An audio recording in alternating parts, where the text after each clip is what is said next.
অমন রমজানের ওই রোজার শেষে এলো খুশির ঈদ, তুই আপনাকে আজ বিলিয়ে দে শোন আসমানি তাগীদ। তোর সোনা দানা বালা খানা সব রাহে লিল্লাহ, তোর সোনা দানা বালা খানা সব রাহে লিল্লাহ। দে যাকাত মুর্দা মুসলিমের ভাঙাইতে নি, অমন রমজানের ওই রোজার শেষে এলো খুশির ঈদ। আল্লাহু আকবার। الحمد لله نحمده ونستعينه ونستغفره ونؤمن به ونتوكل عليه ونعوذ بالله من شرور أنفسنا ومن سيئات أعمالنا، من يهده الله فلا مضل له ومن يضلله فلا هادي له، ونشهد أن لا إله إلا الله وحده لا شريك له ولا ضد له ولا ند له ولا حد له ولا عدل له ولا مثل له ولا مثال له ولا مثيل له ولا مثال له ولا شبه له ولا شبه له ولا مشيب له ولا أول له ولا آخر له ولا بداية له ولا نهاية له ولا والد له ولا ولد له ولا أب له ولا أم له ولا خال له، ونشهد أن سيدنا وسندنا وحبيبنا وحبيب ربنا وطبيبنا وطبيب قلوبنا أولانا ومولانا محمدا عبده ورسوله، أرسله بالحق بشيرا ونذيرا وداعيا إلى الله بإذنه وسراجا منيرا،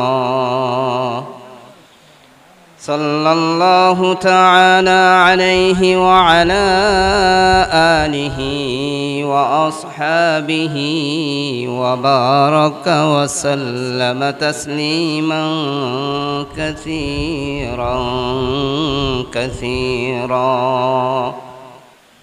أما بعد، فأعوذ بالله من الشيطان الرجيم، بسم الله الرحمن الرحيم.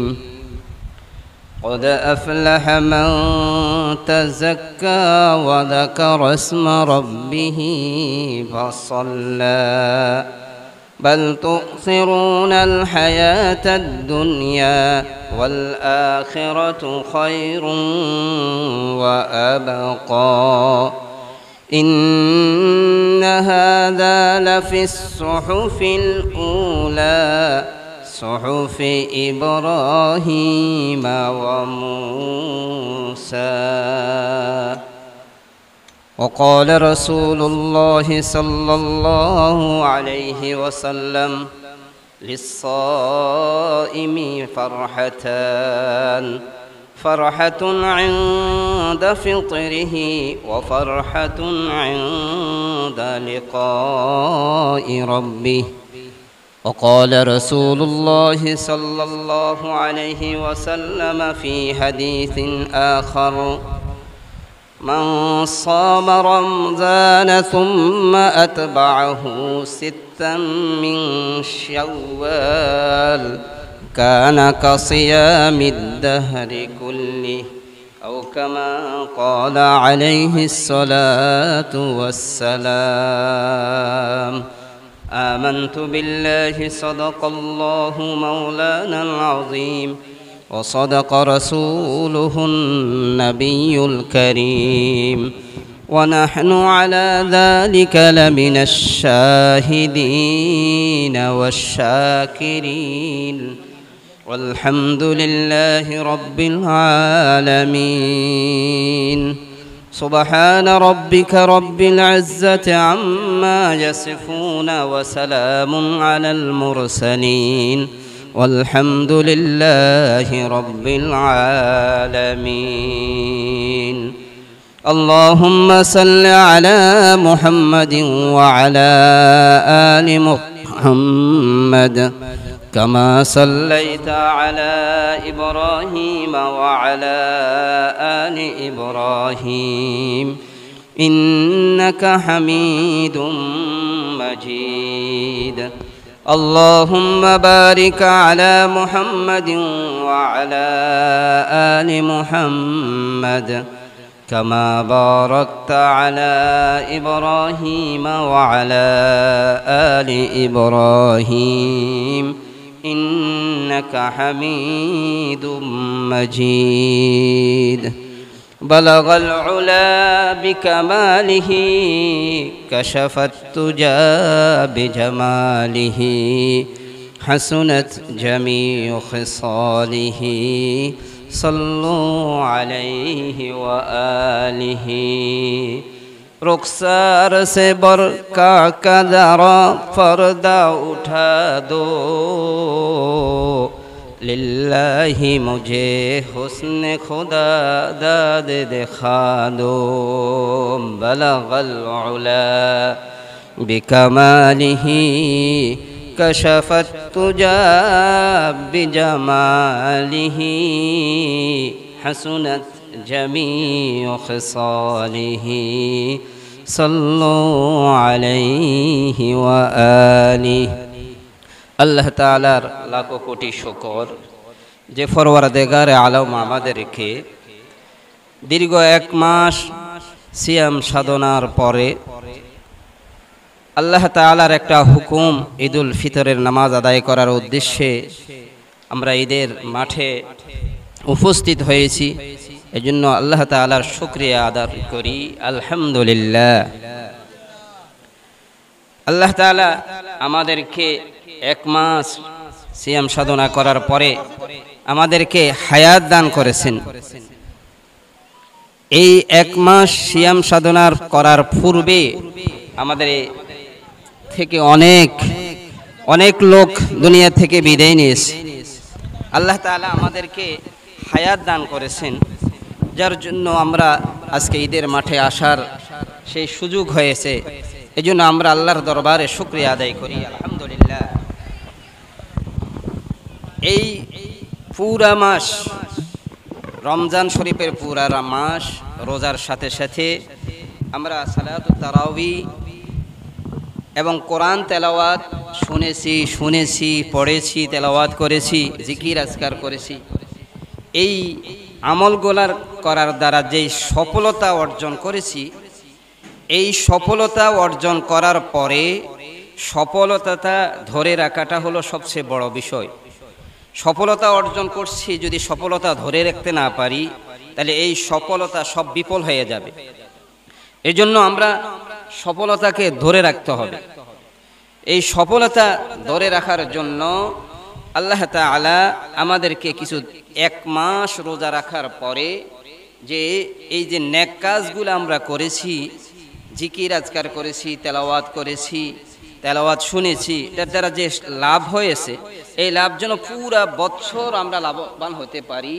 এই জন্য রমজানের পরে দিয়ে আবার আরো কিছুর আমল বাতাই দিয়েছে, তাহলে পুরা বছর আমরা আমলের মধ্যে থাকব। এই জন্য আমরা সফলতা অনেক সময় রমজানে অনেক নেক কাজ করেছি। অনেক নেক কাজ করার পরে রমজান যখন চলে যায় আমরা বিভিন্ন গুনার কাজে লিপ্ত হয়ে যাই। তাহলে রমজান মাসের যে সফলতা অর্জন করেছি এগুলা সব বিফল হয়ে যাবে। এই জন্য মেরে ভাই দোস্ত, আমরা সবচেয়ে বড় কথা হলো সফলতা অর্জন করার পরে সফলতাটা ধরে রাখা। না রাখতে পারলে তো এক মাসে করলাম, পুরা বাকি 11 মাস আমাদের বিফল হয়ে যাবে। হাদিস শরীফের মধ্যে আসছে, দুইজন বেদিন, দুইজন ইহুদি একসাথে ইসলাম গ্রহণ করেছে। একসাথে ইসলাম গ্রহণ করার পরে এই দুইজন লোক আবার একসাথে জিহাদের ময়দানে গেছে। জিহাদের ময়দানে যাওয়ার পরে একজন আল্লাহ কবুল করেছেন, শহীদ হয়ে গেছে।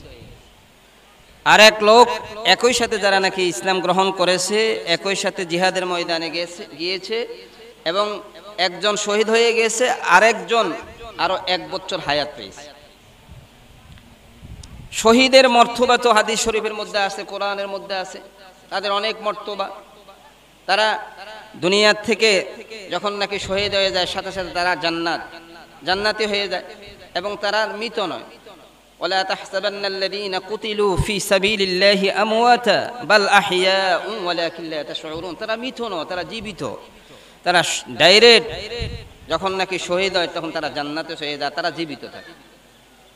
এখন এই দুই ব্যক্তি একসাথে মুসলমান হয়েছে, একসাথে জিহাদের ময়দানে গিয়েছে এবং একজন শহীদ হয়ে গেছে আর একজন 1 বছর পরে তার স্বাভাবিক মৃত্যু হয়েছে। আল্লাহ রাসূলের কাছে একজন সাহাবী আসি, উনি স্বপ্নে দেখলেন 1 বছর পরে যিনি দুনিয়ার থেকে বিদায় নিয়েছেন তিনি আগে যিনি শহীদ হয়েছেন তার থেকে অগ্রগামী। এখন বোঝা গেল যে শহীদের মর্তবা তো অনেক বেশি। এখন উনি তো শহীদ হন নাই, কিন্তু 1 বছর পরে স্বাভাবিক মৃত্যু হওয়ার পরেও ওনার মর্তবা এত বাড়লো কিভাবে? অন্য হাদিসের মধ্যে তো আছে শহীদের মর্তবা পৃথিবীর মধ্যে অনেক বেশি এবং তারা মৃত নয়, তারা জীবিত। এখন এই লোকটা শহীদ হয় না, স্বাভাবিক মৃত্যু হয়েছে, তারপরেও শহীদের থেকে তার মর্তবা বেশি কেন হয়েছে? আল্লাহর রাসূলের কাছে সাহাবায়ে কেরাম জিজ্ঞাসা করলেন, শহীদের মর্তবা তো অনেক বেশি হওয়ার কথা ছিল, উনি শহীদ হন নাই, তারপরে ওনার মর্যাদা বেশি হলো কিভাবে? আল্লাহর রাসূল বলছেন শহীদের মর্তবা ঠিকই আছে, অনেক বেশি, সে জীবিত, কিন্তু সেও মনের মধ্যে শহীদি তামান্না ছিল। তার মনের ভিতরে কি ছিল? শহীদি তামান্না ছিল। আল্লাহ তার শহীদ কবুল করে নাই, তাকে কবুল করেন না, ঠিক আছে, কিন্তু তার ইচ্ছা ছিল, নিয়ত ছিল, ইখলাসের সাথে নিয়ত ছিল, কোনো নিয়তের মধ্যে কোনো কোনায় ত্রুটি নাই।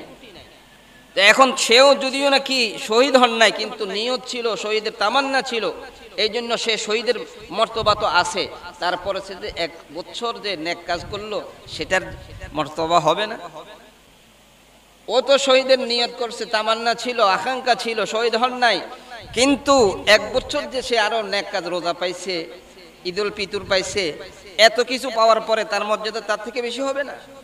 তাহলে সে শহীদি তামান্না ছিল, যার কারণে শহীদি মর্তবার সাথে সাথে আর 1 বছর হায়াত পাইছে, যার কারণে এই 1 বছর হায়াত পাইয়া যে আমল করছে সে আমল হিসাবে তার মর্তবা আরো বেশি হবে না? এজন্য নিয়ত যদি থাকার পরে যদি নাকি হায়াত পাইলেও, তাহলে ওই নিয়তের কারণে ওই সব তো সে পাবে, তারপরে বাড়তি যে 1 বছর 1.5 বছর হায়াত পাইছে, এই যত কাজ করছে সেই হিসাবে তার মর্তবা আরো বেশি হবে না? এজন্য তাহলে শহীদের মর্তবা কোনো কমতি হওয়ার নেই। এও শহীদের মর্তবা পাইছে, কিন্তু তার থেকে একটু আর কিছু আমল বেশি করছে, যার কারণে সে তার মর্তবা অনেক বেশি হয়েছে।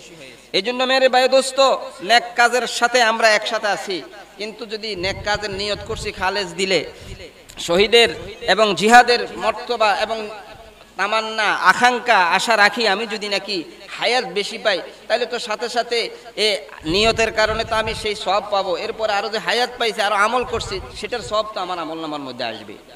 এই জন্য মেরে ভাই দোস্ত, আল্লাহ তাআলা আমাদেরকে হায়াত দান করছেন। এই রমজানের ভিতরে, 10 রমজানের ভিতরে, 20 রমজানের ভিতরে অনেকে দুনিয়া থেকে চলে গিয়েছে, আমরা হায়াত পাইছি, তাদের তুলনায় এরা তো সব পাইছে, আমরাও তো এই যে হায়াত পাওয়ার কারণে বেশি কিছু আমল করছি, তা আমাদের মর্তবা বাড়বে না? আর আল্লাহর রাসূল সাল্লাল্লাহু আলাইহি ওয়াসাল্লাম বলছেন, হযরত ফেরেশতাদেরকে আল্লাহর রাসূল আল্লাহ তাআলা ফেরেশতাদেরকে লক্ষ্য করি বলছে যে এই যে আমার এখানে যে ঈদগার মাঠে যারা আসছে, রোজাদার, এরা যে আসছে, এরা যে পুরা রমজান মাস আমার ডিউটি করছে, পুরা রমজান মাস আমার ডিউটি পালন করছে, এখন তাদেরকে কি করা উচিত? আল্লাহর কি করবে এটা তো আল্লাহ ভালোই জানে। তারপরও ফেরেশতাদেরকে সাক্ষী করে বলতেছেন, হে আমার ফেরেশতারা, এরা যে পুরা রমজান মাস তারা আমার যে কাজ করছে, আমার যে কাজ দিয়েছি রোজা রাখার জন্য, তেলাওয়াত করার জন্য, জিকির আজকার, এটা আমার কাজ, আমার জন্য করেছে। এখন এদেরকে কি করা যায়, এদেরকে কি দিয়ে পুরস্কৃত করা যায়? তখন ফেরেশতারা বলল যে এরা যে কাজ করছে তার কাজ হিসেবে তাদের পরিপূর্ণ তাদের সেই ভাতা দেওয়া উচিত। তখন আল্লাহ তাআলা ফেরেশতাদেরকে সাক্ষী রেখে বলেন, হে ফেরেশতারা, তোমরা সাক্ষী থাকো, আমার এই বান্দাদেরকে আমি ক্ষমা করে দিলাম। তাহলে এই রমজান মাসে রোজা রাখার কারণে এখন ঈদুল ফিতরের মাঠে আসছে, পুরা রমজান তো ক্ষমা করছে। রহমতের 10 তারিখ, মাগফিরাতের 10 তারিখ, এরপরে ইতকুম মিনান নার, জাহান্নামের থেকে মুক্তি, এই পর্যন্ত যত ক্ষমা করছে আজ ঈদগার মাঠে তার থেকে বেশি আল্লাহ তাআলা ক্ষমা করবেন। এজন্য আমরা ঈদের মাঠের থেকে আল্লাহ থেকে ক্ষমা নিয়ে যাব। আমরা আল্লাহ থেকে ক্ষমা নিয়ে ইনশাআল্লাহ ঈদগাহের থেকে যাব, নিষ্পাপ হয়ে যাব। আর যদি নাকি আল্লাহ ক্ষমা করে দেয় তখন সে কেরম হয়ে যায়, কয়েকজন নিষ্পাপ শিশুর মতো হয়ে যায়। একটা লোক যদি খালেজ দিলে তওবা করে যদি আল্লাহর কাছে ক্ষমা চায়, তাহলে এই বাচ্চা, এই লোকটা একজন নাবালেগ বাচ্চার মতো, একটা শিশুর মতো হয়ে যায়। এই জন্য মেরে ভাই দোস্ত, আমরা আমাদের সগীরা গুনাহগুলো তো আমরা আল্লাহ তাআলা আমাদেরকে রমজান মাসে মাফ করছে। কবিরা গুনাহ যেগুলো হয়ে গেছে আমাদের দ্বারা, বড় বড় গুনাহ হয়ে গেছে, সেই গুনাহগুলা থেকে আমরা তওবা করব। তওবা করে আল্লাহর কাছে কি করব? ক্ষমা চাইব। তাহলে আল্লাহ তাআলা হাদিস শরীফের মধ্যে আসছে, রোজাদার যারা তাদের জন্য দুইটা খুশি, লিসাইমি ফারহাতুন ইনদা ফিতরিহি ওয়া ফারহাতুন ইনদা লিকাই মির রাব্বিহি। একটা খুশি হলো রমজান মাসের এই যে রোজা খোলার পরে যে একটা খুশি, 30 দিন রোজা রাখার পরে, এই জন্য তো একটা খুশি আছে না মুসলমানের, ইমানদারের যে কোনো কিছু, এই যে খুশিটা যে তারা প্রকাশ করবে সেটাও ইবাদতের মাধ্যমে। মানুষ তো মনে করে বিনোদন করার দ্বারা এটাই খুশি, ঈদে আসছে এখন আমরা নাচানাচি করব, রোডে বাজি ফুটাইব, বিভিন্ন রকমের আমোদ করবে, এটাই মনে করে যে খুশি। আল্লাহ তাআলা ইমানদারের খুশি ও ইবাদতের মাধ্যমে খুশিটা পালন করে। তারা খুশিটা উদযাপন করবে কিসের মাধ্যমে? ইবাদতের মাধ্যমে। এই যে একটা খুশি, 1 মাস রোজা রেখেছি, তেলাওয়াত করেছি, তারাবি পড়েছি, এই যে একটা এখন রোজা ভাঙার পরে একটা খুশি যে কত কিছু করেছি, কত আমল করেছি, এখন এই আমলের এই যে খুশিটা আমরা উদযাপন করব সেটাও ইবাদতের মাধ্যমে। এটা মুসলমানের বৈশিষ্ট্য, আর কারো বৈশিষ্ট্য নয়। মুসলমানেরা যে কোনো কাজটাও খুশিও করবে সেটাও ইবাদত হবে, এরা যে কোনো কাজ করবে সেটাও ইবাদতের মধ্যে গণ্য হবে। এই বৈশিষ্ট্য একমাত্র এই শেষ জমানার উম্মতের, আর অন্য কোনো উম্মতের নাই। আর কোনো উম্মতের এই বৈশিষ্ট্যটা ছিল না যে আপনি খুশি করবেন সেটার মধ্যে ইবাদত। তাই আজকে আমরা মাঠে আসছি খুশি যে 1 মাস রোজা রেখেছি, এখন রোজা রাখার পরে খুশিটা আমরা উদযাপন করব, সেটাও আল্লাহ তাআলা আমাদেরকে দিয়েছে যে তোমরা নামাজের মাধ্যমে কি করো? খুশিটা উদযাপন করো। এটা তো আমাদের জন্য সৌভাগ্য, ইমানদারের জন্য সৌভাগ্য। এজন্য আমরা আল্লাহর কাছে আজকে এই মাঠের মধ্যে কায়নবক্ষে আল্লাহর কাছে রোনাজারি করব, ক্ষমা চাইব যেন আল্লাহ তাআলা আমাদেরকে ক্ষমা করে দেয়, আমাদের মাতা পিতাকে ক্ষমা করে দেয়। আর আল্লাহ তাআলা আরেকটা খুশি রোজাদারের জন্য কোন সময়? ইনদা লিকাই রাব্বিহি, কাল কিয়ামতের দিবসে। এই যে একটা খুশি যে আল্লাহ তাআলা বলছেন রোজাদারদেরকে পুরস্কার কে দিবে? আল্লাহ দিবে।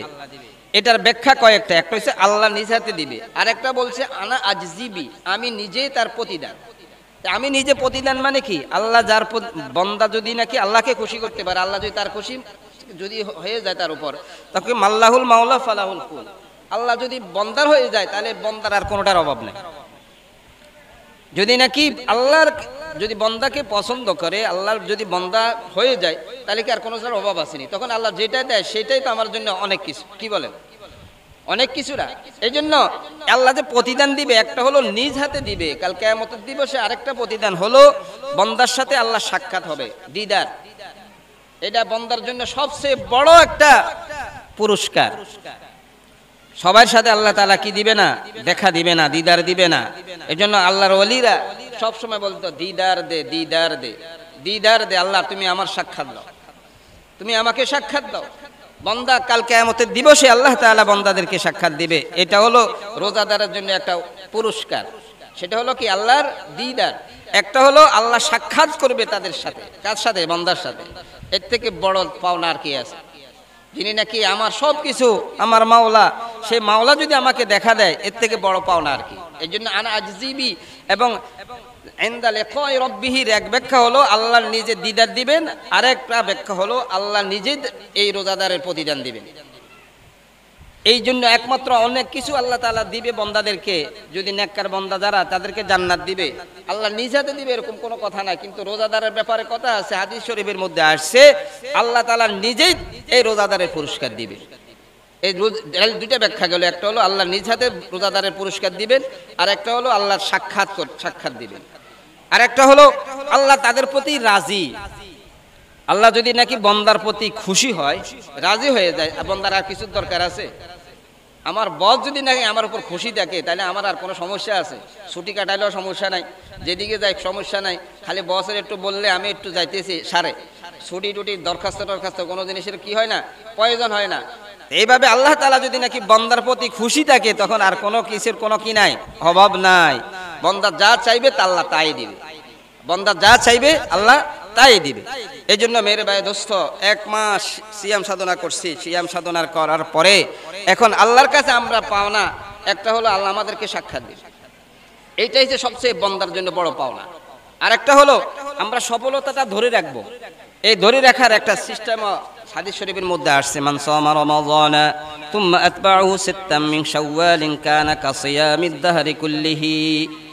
আমরা যে 1 মাস রোজা রাখছি, 1 মাস রোজা রাখছি, আরো 11 মাস মাখিয়ে আসছে না, তাহলে যদি এই সফলতাটা ধরে রাখতে হয়, আল্লাহ তাআলা সিস্টেম বাতা দিছে, এইভাবে যদি করো তাহলে 1 বছরে তুমি ইবাদতের মধ্যে থাকবা, রোজার মধ্যে থাকবা।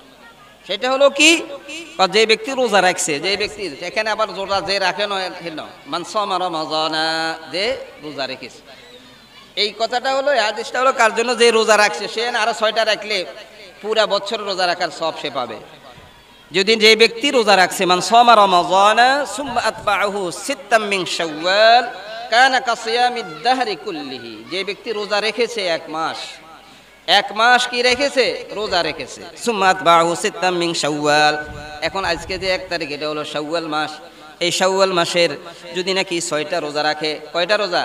6টা, যেটাকে আমরা 6 রোজা বলি, যেটাকে আমরা কি বলি? 6 রোজা বলি।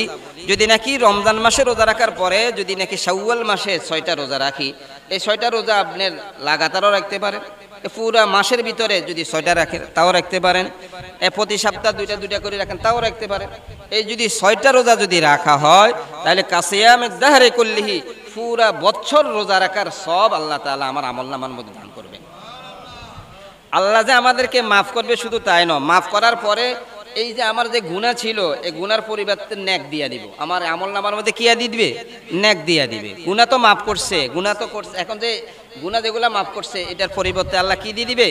নেক দিয়া দিবে। মান জা বিল হাসানাতি ফালাহু আশরু আমসালিহা, নেক করলে তো একেবারে সর্বনিম্ন 10, কিন্তু উদ্দেশ্য 700 আরো বেশি হতে পারে। এই জন্য যদি নাকি 30 দিন রোজা রাখার পরে, 1 মাস রোজা রাখার পরে যদি নাকি শাওয়াল মাসে 6টা রোজা রাখা হয়, তাহলে 1 বছরের রোজা রাখার সব তার আমলনামার মধ্যে দান করবে। 1 বছর কিভাবে? 30 রোজা, প্রত্যেকের 30কে যদি নাকি 10 দিয়ে গুণ করা হয়, তাহলে কত হয়? 300। আর 6কে যদি 10 দিয়ে গুণ করা হয় কত? 60। তাহলে 360, আরবিতে 360 দিনে 1 বছর, আরবিতে 360 দিনে কদিন হয়? 1 বছর হয়। তাহলে যদি রমজান মাসে রোজা রাখার পরে শাওয়াল মাসে 6টা রোজা রাখা হয় 36 দিন, এই 36 দিন রোজা যদি রাখা হয়, তাহলে 360 দিন রোজা রাখার সওয়াব বান্দার আমলনামার মধ্যে কে দিবে বলছেন? আল্লাহ তাআলা দিবেন। আল্লাহ রাসূল বলছেন যদি নাকি বান্দা শাওয়াল মাসের আর 6টা রোজা রাখে, তাহলে তাকে 1 বছর রোজা রাখার সওয়াব তার আমলনামার মধ্যে দান করবেন। সুবহানাল্লাহ। আর কত সহজ করে দিত এই বান্দার জন্য, আর কত সহজ করত। এরপরেও তো আমরা, এত সহজ করার পরেও তো আমরা হতভাগা, আমরা পারি না। এজন্য আমরা চেষ্টা করব, আর আমাদের বাড়িতে যাই আমাদের মা বোনকেও বলবো যেন এই 6টা রোজা রাখে। মহিলারা আলহামদুলিল্লাহ রোজা রাখার ব্যাপারে খুব সতর্ক আছে, তারপরও আপনারা আলোচনা করবেন 6 রোজার ব্যাপারে, যেন 6 রোজা রাখে, লাগাতারও রাখতে পারে, ধীরে ধীরে রাখতে পারে। মোট কথা হলো এই শাওয়াল মাসের ভিতরে যদি 6 রোজা রাখে, তাহলে মোট 1 বছর রোজা রাখার সওয়াব, 1 মাস রোজা রাখলেন আর 6টা রোজা রাখলেন, তাহলে পুরো 1 বছর রোজা রাখার সওয়াব আমার আমলনামার মধ্যে আল্লাহ তাআলা দান করবেন। আল্লাহ তাআলা আমাদের সকলকে তৌফিক দান করুক।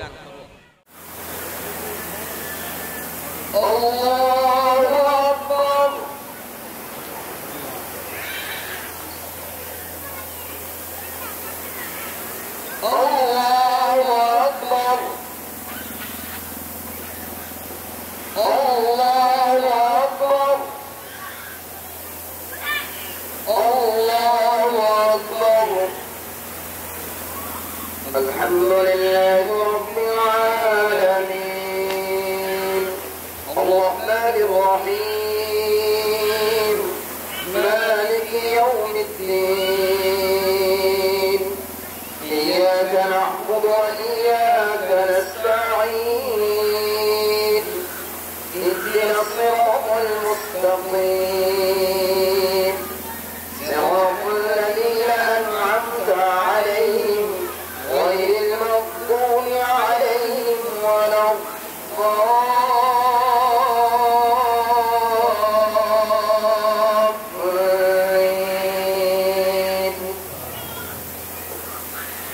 سبح اسم ربك الأعلى الذي خلق فسوى والذي قدر فهدى والذي أخرج المرعى فجعله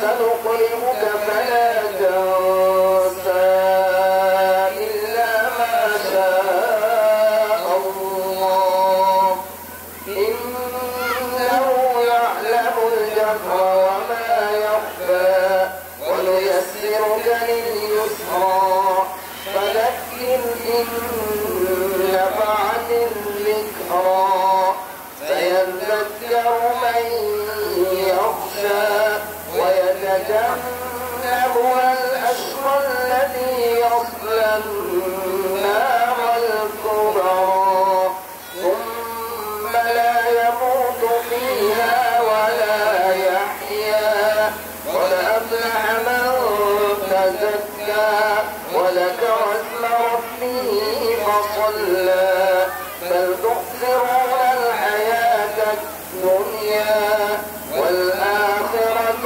خير وأبقى إن هذا لفي الصحف الأولى صحف إبراهيم وموسى الله أكبر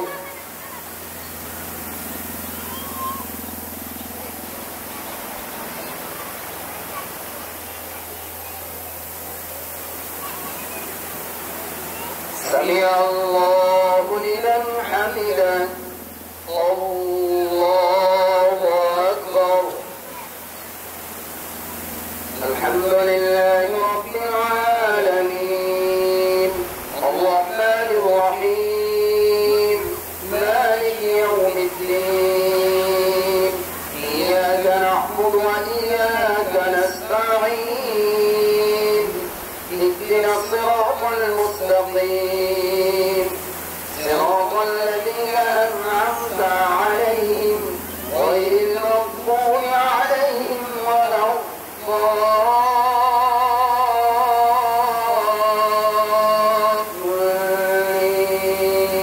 الضالين والشمس وضحاها والقمر إذا تلاها والنهار إذا جلاها والليل إذا يغشاها والسماء وما بناها والأرض وما طحاها ونفس وما سواها فألهمها فجورها وتقواها قد أفلح من زكاها وقد خاب من دساها كذبت ثمود بطغواها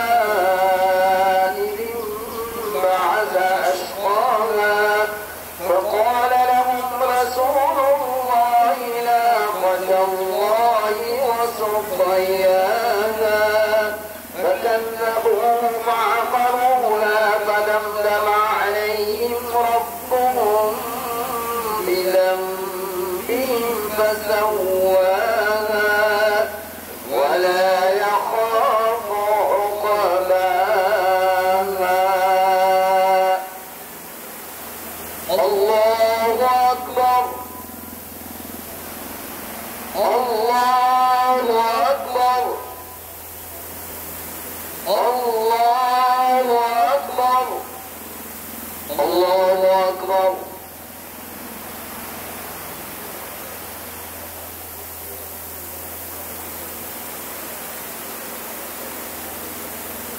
سمع الله لمن حمده.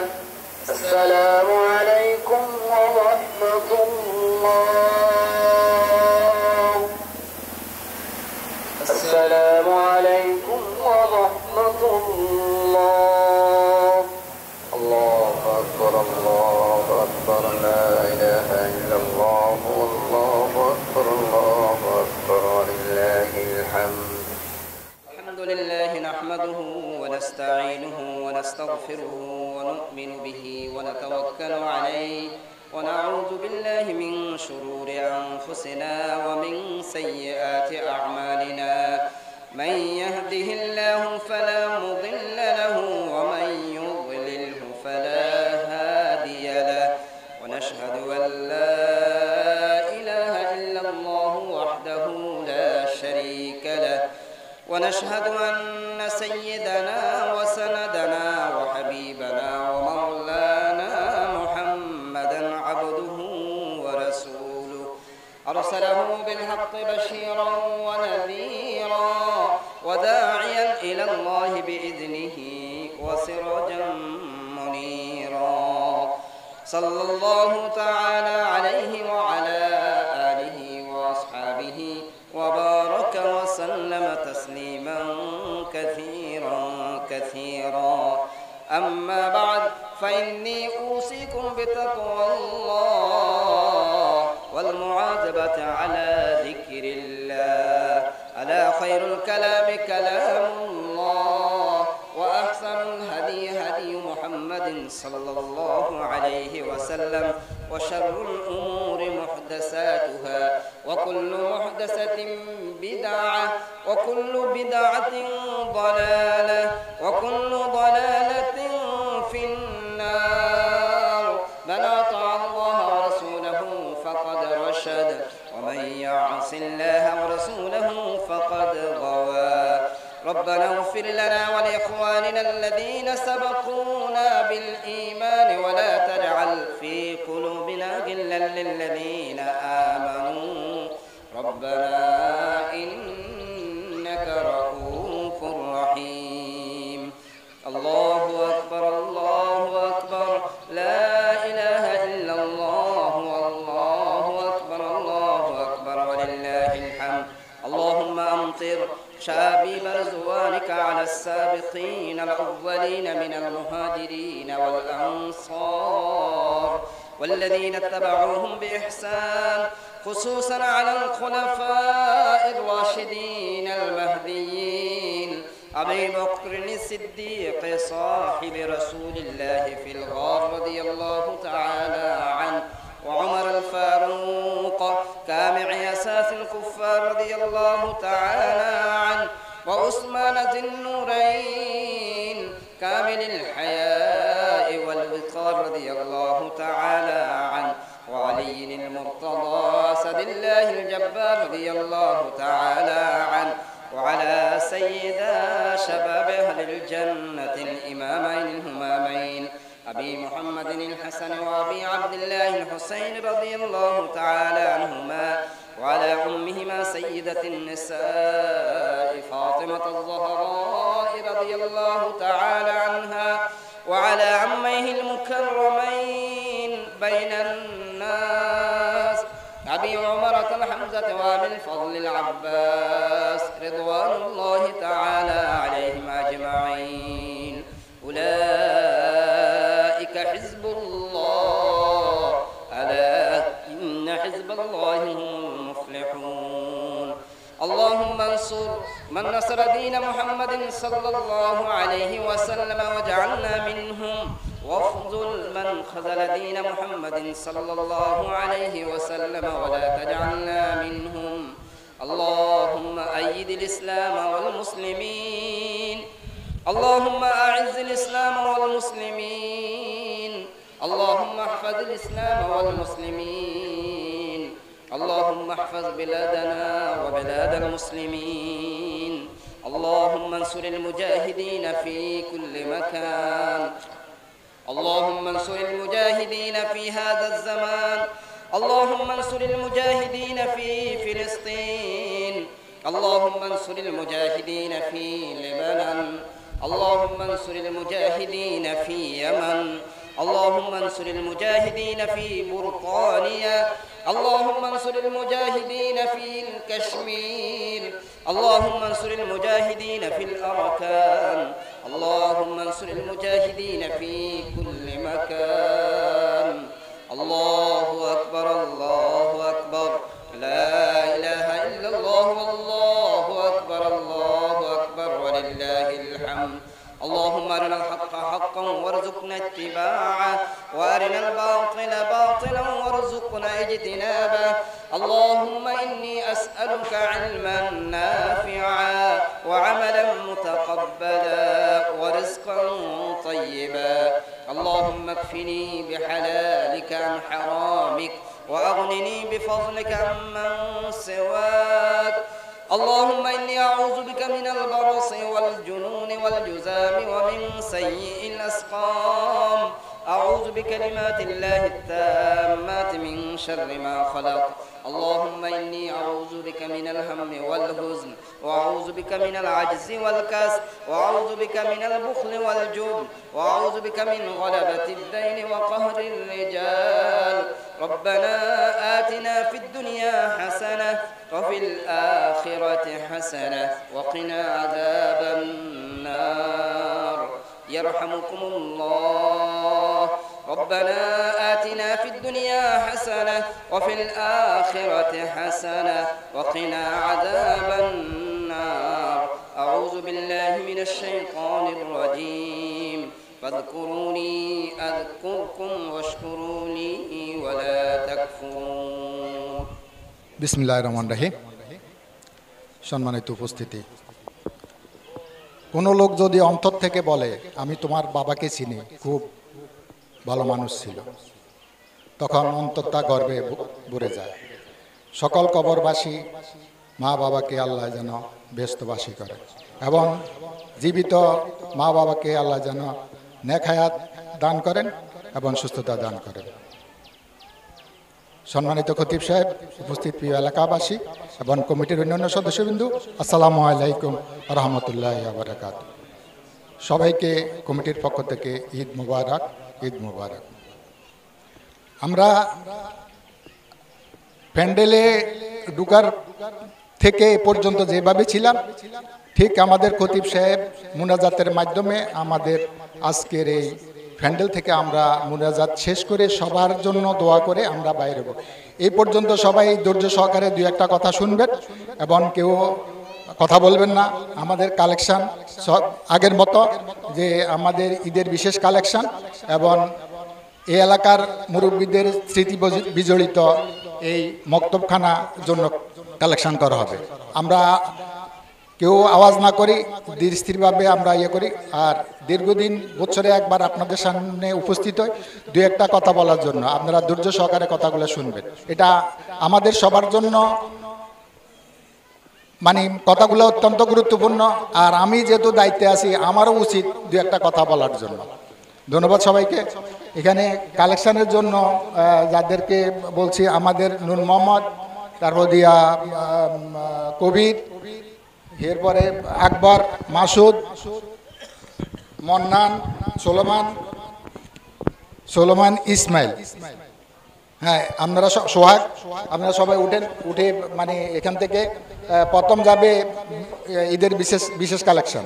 হ্যাঁ, ঈদের বিশেষ কালেকশন। পিসের রুমাল যাবে মুক্তবের জন্য। পিসের থেকে 4 জন আর সামনের থেকে 4 জন। সেট করিয়া লান কে কোনটা ইয়ে করবেন পিছে আরেকজন সোহাগে লাগা আরেকজনদের সোহাগে লাগে কবিরাজ সোলোমান কবিরাজ সোলোমান ঈদের বিশেষ কালেকশন কবিরাজ সোলোমান ঈদের বিশেষ কালেকশন সোহাগার মন্নান হইল মাদ্রাসার জন্য তারপর দিয়া নূর মোহাম্মদ আর আকবর পিসের থেকে হইল মসজিদের ঈদগার বিশেষ কালেকশন আর আকবর আর ইসমাইল হইল মক্তবের কালেকশন পিসি থেকে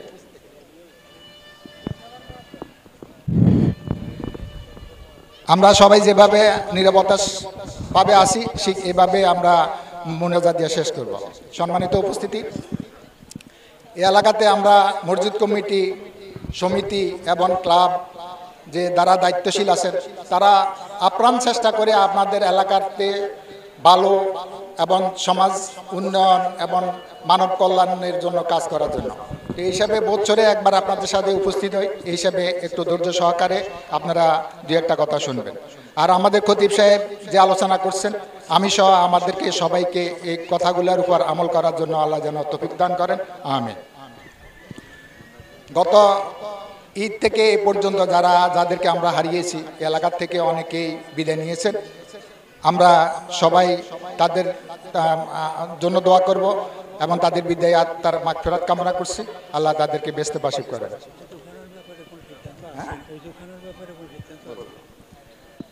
আসলে অনেকগুলো কথা একসাথে হয়ে গেছে, কোনটা রেখা কোনটা বলবো বুঝি না। যদি আপনারা একটু ধৈর্য ধরেন তাহলে হয়তো সিরিয়াল মতো কথাগুলা বলার চেষ্টা করবো, যদি আল্লাহ আমাকে তৌফিক দান করেন। আমি প্রথমে মসজিদ থেকে শুরু করি। আমাদের মসজিদের যে কালেকশন, এই কালেকশনটা এলোমেলো হয়ে গেছে। মাসিক যে কালেকশন এটা আসলে আমরা ঠিকমতো অনেকেই দিই না। আবার কালেকশনের যারা দায়িত্বে আছেন তাদেরও কিছু অবহেলার কারণে কালেকশন ঠিকমতো হচ্ছে না। তা আমি আশা করি যে ঈদের পরে আপনারা কালেকশনটা সুন্দর করে দিয়ে দেবেন। আর যে কালেকশন এ পর্যন্ত যে হিসাবটা হয়েছে আমি হালকা কিছু আলোচনা করতেছি। আর আজকে বাদ মাগরিব কমিটি সহকারে আমরা কমিটির মিটিং বসবো, হিসাব নিকাশ চূড়ান্ত করব এবং শুক্রবারে বাকি আপনাদের সাথে আলোচনা করবো ইনশাআল্লাহ। আমাদের এবার যে কালেকশন আমাদের সভাপতি সাহেব 40,000 টাকা মনে হয় মসজিদের জন্য দিয়েছেন। আর আমাদের 1,000 টাকা করে আমরা নতুন কিছু লোকের সাথে কথা বলি ফাইনাল করছি, যে সেটা হলো বাগারবাড়ির আরমান মাসে 1,000 টাকা করে দিচ্ছে।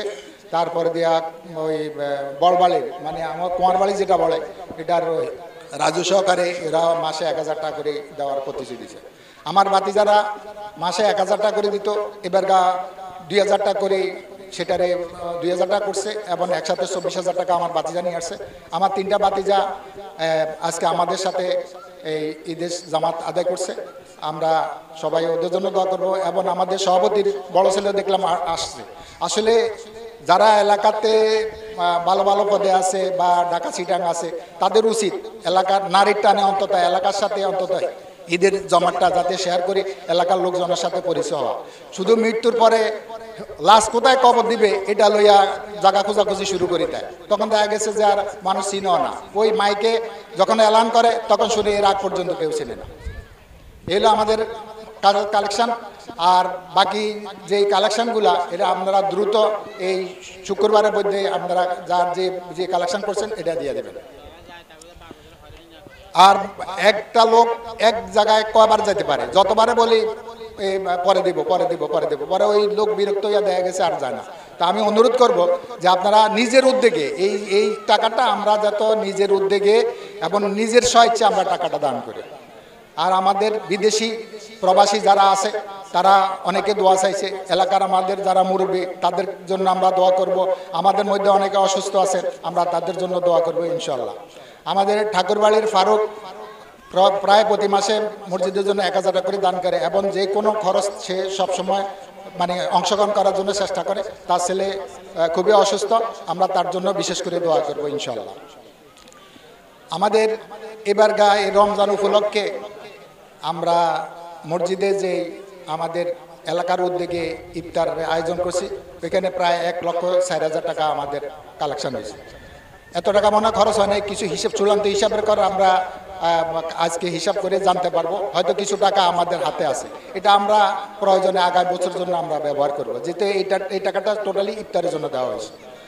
আর আমাদের ক্লাবের পক্ষ থেকে শ্যামাই চিনি যে উদ্যোগটা আজকে গত 3 বছর পর্যন্ত করে আসতেছে, ওরা আপ্রাণ চেষ্টা করে, যারা দায়িত্বে আছে সভাপতি সহকারে আন্তরিকভাবে আমাদের প্রবাসী যারা, তাদের অনুদানে প্রায় 1,04,000 টাকার মতো কালেকশন হয়েছে। এবং এটা শ্যামাই চিনি তারা এলাকাতে আমরা যারা মানে গরিব দুঃখী আছি অথবা মধ্যবিত্ত যারা, তাদেরকেও দেওয়া হয়েছে। এটা আমাদের এলাকার প্রবাসী এবং বৃত্তশীল যারা, তাদের অনুদান হয়েছে। আমি অনুরোধ করব এই খাতগুলা ভবিষ্যতে যেন আরও বৃদ্ধি করা হয়, কারণ হচ্ছে আমাদের এলাকাতে বৃত্তশালী কম না, শিল্পপতি নাই, কোটিপতি আছে, কিন্তু ওরা যদি একটু আন্তরিকভাবে চেষ্টা করে তাইলে এটা আমরা আমাদের এলাকাতে আরও অনেক কিছু করার সুযোগ আছে। কিন্তু কেন জানি আমরা ওইখান থেকে বঞ্চিত হচ্ছি, জানি না, হয়তো আমরা তাদেরকে বুঝাইতে পারি না। আর সবচেয়ে বড় আমাদের যে দুর্বলতা, সেটা হলো আমাদের এলাকাতে দায়িত্বশীল কোনো মুরব্বী নাই, একটা শক্ত দায়িত্বশীল মুরব্বীর অভাব। আমরা বারবার চেষ্টা করছি এই পদটা ফিল আপ করার জন্য, এবং যাদেরকে আমরা চিন্তা করি এলাকার প্রভাবশালী টানার জন্য, এবং দেখা গেছে যে সে নিজের ব্যক্তিগত সুবিধা অসুবিধা নিয়ে বেশি পেরেশান হয়ে থাকে, সমাজের কি দেখবে, আমাদেরকে কি দেখবে, এবং এই ব্যাপারে আমরা বারবার হোঁচট খাইছি, যার ধরুন আমরা এখন সাহস করতে পারতেছি না এই মুরব্বিশীল দায়িত্বটা কাকে দেওয়া যায়। এটা আগেও ছিল, কিন্তু এবার এখন যে গ্যাপ, এই গ্যাপ আগে ছিল না। এখন সবচাইতে বড় আমরা মানে দুর্বল অবস্থায় আছি যে আমাদের মুরব্বীর অভাব, শক্ত মুরব্বীর অভাব। অন্য এলাকা এমন মুরব্বী, কে স্টেজে উঠবে, কে দায়িত্ব থাকবে, এটা লইয়া কিলে, আর আমরা লোকে খুঁজে পাই না। এটা আমাদের জন্য অত্যন্ত দুর্ভাগ্য। তবে আমরা যারা আছি, আমরা যেভাবে আমাদের ক্লাব সমিতি এবং মসজিদ কমিটি চেষ্টা করতেছে, আমি সবাইকে অনুরোধ করব যে আমরা দায়িত্বশীলভাবে, এবং যেভাবে এই দায়িত্বশীল লোকজন পরিশ্রম করে এলাকার জন্য, তাদেরকে মূল্যায়ন করেন। আপনারা সুন্দরভাবে সমাজ গড়েন। যদি সুন্দর সফলভাবে আমরা থাকতে পারি, ইনশাআল্লাহ অচিরে আমরা আমাদের এলাকাতে একটা আধুনিক এলাকা হিসাবে রূপান্তর করতে পারবো ইনশাআল্লাহ। আর একটা কথা বলি যে আমরা মুসলমান হিসাবে নামাজ রোজা তো করতে হবে, করবে। এর থেকে মানে আলেম ওলামাদের ভাষ্য অনুসারে যেটা আমরা পাই, সেটা হলো যে এর থেকে উত্তম ইবাদত হলো দুই পক্ষকে যদি মিলাই দিতে পারে, সমাধা করে দিতে পারে, এটা হলো সবচেয়ে উত্তম ইবাদত। আমাদের খতিব সাহেব এখানে আছেন, আমরা ইউটিউবের মাধ্যমে এই আলোচনাগুলো শুনতে পাই। এবং সবচেয়ে উত্তম আমল হলো ব্যবহার, ধৈর্যশীল, এইগুলা যেন আমরা ফলো করি। আলহামদুলিল্লাহ রাব্বিল আলামিন, والصلاة والسلام على رسوله محمد وآله وأصحابه أجمعين. ربنا ظلمنا أنفسنا وإن لم تغفر لنا وترحمنا لنكونن من الخاسرين. ربنا آتنا في الدنيا حسنة وفي الآخرة حسنة وقنا عذاب النار. رب ارحمهما كما ربياني صغيرا. رب ارحمهما كما ربياني صغيرا. رب ارحمهما كما ربياني صغيرا. حسبنا الله ونعم الوكيل، نعم المولى ونعم النصير. পরওয়ারদিগার আলম, এক মাস সিয়াম সাধনার পরে ইয়া আল্লাহ ঈদুল ফিতরের জামাতের আমরা অংশগ্রহণ করেছি। ইয়া আল্লাহ আমাদের জিন্দেগীর সমস্ত গুনাহ খাতা মাফ করে দাও। ইয়া আল্লাহ আমাদের মাতা পিতার সমস্ত গুনাহ খাতা মাফ করে দাও। আমাদের আত্মীয় স্বজনের সমস্ত গুনাহ খাতা মাফ করে দাও। সমস্ত উম্মতে মুহাম্মাদিয়াকে মাফ করে দাও। দুনিয়ার শুরু থেকে আজ পর্যন্ত যত মুসলমান নরনারী কবরবাসী হয়ে গেছে আল্লাহ সকলকে ক্ষমা করে দাও। ইয়া আল্লাহ সকলকে ক্ষমা করে দিয়ে তাদের কবরকে জান্নাতের বাগিচা বানাইয়া দাও। ইয়া আল্লাহ বিশেষ করে এলাকার মধ্যে যে মুরব্বীরা যারা দুনিয়া থেকে বিদায় নিয়েছে আল্লাহ সকলকে ক্ষমা করে দাও। ইয়া আল্লাহ দেশ শরীফের মধ্যে আসছে তোমার হাবিব ইরশাদ করেছেন ঈদের মাঠ থেকে সকলকে ক্ষমা করে দেওয়া হয়। ইয়া আল্লাহ আমাদের সকলকে ক্ষমা করে দাও। ইয়া আল্লাহ তোমার কাছে সবচেয়ে বড় চাওয়া পাওয়া আমাদের সকলকে আল্লাহ তুমি ক্ষমা করে দাও। ইয়া আল্লাহ মুরব্বীরা যারা দুনিয়া থেকে বিদায় নিয়েছে সকলকে ক্ষমা করে দাও। যারা জীবিত আছে অসুস্থ তাদেরকে সুস্থতা দান করো। যারা বিভিন্ন পেরেশানিতে আছে পেরেশানি দূর করে দাও। যারা ঋণী আছে ঋণ পরিশোধ করার ব্যবস্থা করে দাও। যারা অভাবী আছে তাদের অভাব দূর করে দাও। এ আল্লাহ আমাদের রিজকে হালালের উত্তম ব্যবস্থা করে দাও। এ আল্লাহ রিজিকের মধ্যে বরকত দান করো। এ আল্লাহ এলাকার মধ্যে যত ভালো কাজ হইতেছে আল্লাহ সমস্ত ভালো কাজগুলোকে আল্লাহ তুমি কবুল করে নাও। আরো বেশি বেশি করে ভালো কাজ করার তৌফিক দান করো। এ আল্লাহ যে যেভাবে করতেছে সকলের ভালো কাজগুলোকে আল্লাহ তুমি কবুল করো। আরো বেশি বেশি করে ভালো কাজ করার তৌফিক দান করো। যারা দান সদকা করতেছে আরো বেশি বেশি করে দান সদকা করার তৌফিক দান করো। এ আল্লাহ সমাজের মধ্যে ভ্রাতৃত্ব বোধ সৃষ্টি করে দাও। আপসের মধ্যে মিল মোহাব্বত সৃষ্টি করে দাও। এ আল্লাহ আপসের মধ্যে মিল মোহাব্বত সৃষ্টি করে দাও। এ আল্লাহ ভাইয়ে ভাইয়ে আত্মীয় স্বজন পাড়া প্রতিবেশী সকলের সাথে একে একের অপরের সাথে ভালোবাসা সৃষ্টি করে দাও। ভালোবাসার সাথে যেন আমরা এলাকার মধ্যে থাকতে পারি সেই তৌফিক দান করো। এ আল্লাহ মসজিদের জন্য মাদ্রাসার জন্য যে যেভাবে দান করতেছে আল্লাহ সকলের দানকে আল্লাহ তুমি কবুল করো। এ আল্লাহ আসমানি জমিনি বলা মুসিবত থেকে আমাদেরকে হেফাজত করো। এ আল্লাহ আমাদের ছেলে সন্তানদেরকে দ্বীনের জন্য কবুল করো। এ আল্লাহ আমাদের রুহানি জিসমানি যত বিমার আছে সমস্ত বিমার শাফায়ে কুল্লিয়া নসিব করো। এ আল্লাহ আমাদের সকলকে হজ্জে মাবরুর নসিব করো। এ আল্লাহ আমাদেরকে হজ উমরা করার তৌফিক দান করো। এ আল্লাহ সমস্ত দ্বীনি প্রতিষ্ঠানগুলোকে কবুল করো। এ আল্লাহ আমাদের দেশকে হেফাজত করো। এ আল্লাহ সারা বিশ্বের মাজলুম মুসলমানদেরকে গায়বী সাহায্য করো। এ আল্লাহ ফিলিস্তিনের মুসলমানদেরকে আল্লাহ তুমি গায়বী সাহায্য করো আল্লাহ। এ আল্লাহ লেবানন ইয়ামানের মুসলমানদেরকে আল্লাহ তুমি গায়বী সাহায্য করো। কাশ্মীরের মুসলমানদেরকে আল্লাহ তুমি গায়বী সাহায্য করো। ইয়া আল্লাহ মাজলুম মুসলমানদেরকে আল্লাহ তোমার সাহায্য ছাড়া আর কোনো উপায় নাই। ইয়া আল্লাহ তোমার কুদরতি সাহায্য ছাড়া কোনো উপায় নাই আল্লাহ। ইয়া আল্লাহ রমজানের ভিতরে ইয়া আল্লাহ কত রকমের তারা নির্যাতন করতেছে মুসলমানদেরকে আল্লাহ। আল্লাহ তাদের যদি নসিবে হেদায়েত থাকে তাদেরকে হেদায়েত দিয়ে দাও। আর যদি হেদায়েত না থাকে তোমার কুদরতিভাবে আল্লাহ তুমি ফয়সালা করো আল্লাহ। কত নিষ্পাপ শিশুদেরকে তারা হত্যা করতেছে আল্লাহ। নিষ্পাপ শিশুদেরকে আল্লাহ তারা হত্যা করতেছে আল্লাহ। তোমার কুদরতিভাবে তাদেরকে সাহায্য করো আল্লাহ। কত মা বোনের ইজ্জত আবরু তারা ধ্বংস করতেছে আল্লাহ। এ আল্লাহ তাদের ইজ্জত আবরু হেফাজত করো আল্লাহ। মা বোনদের ইজ্জত আবরু আল্লাহ তুমি হেফাজত করো। এ আল্লাহ যতদিন দুনিয়াতে রাখো তোমার হুকুম মেনে তোমার রাসূলের আদর্শ মতো আমাদেরকে চলার তৌফিক দান করো। ربنا تقبل منا إنك أنت السميع العليم وتب علينا إنك أنت التواب الرحيم.